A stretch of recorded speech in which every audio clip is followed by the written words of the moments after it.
सीधे और एक गल सुनना मेरी वहां जल्दी आ यार आ गया रिजू आ गया की गल होगी यार तू आ ले एक मिनट रुक जा इथे मेरी एक गल सुन ला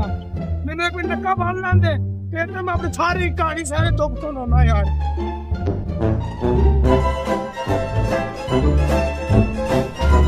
की गल होगी क्यों सदिया मैनू हुण तो नक्का भी बंद कर लिया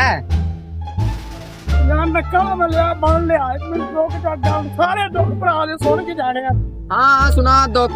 वैसे भी यार तो दुखी जा लग रहा सुना दे यार सारे दुख तू सुना दे दिल दे सारे सुना यार आ देख ला चिमिया तेरे सामने मैं पानी लाउन दिया क्या चल और सारा पानी मैं कले लाया ठीक है मेरे पट्टे वजन वाले पे मैं वजे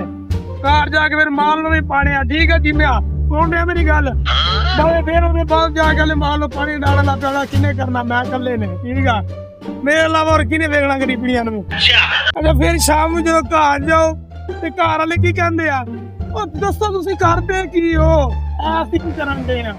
ਜੰਮਣ ਕਦੀਤਾ ਹੋ ਰਿਹਾ ਸਾਡੀ ਲੱਖ ਰਹਿ ਗਈ ਕੰਮ ਕਰਕੇ ਆਈ ਤੇ ਚੀਮਿਆ ਕਿੰਨੇ ਦੁੱਖਾਂ ਜ਼ਿੰਦਗੀ ਚ ਪਤਾ ਨਹੀਂ ਕਦੋਂ ਜਾਨ ਛੁੱਟਣੀ ਸਾਡੀ ਆ ਕੰਮਾਂ ਤੋਂ यार मेरा भी ये हाल है जेड़े तेरे दुख ने बस यार जिंदगी गुजरदी एवें पई है बस यार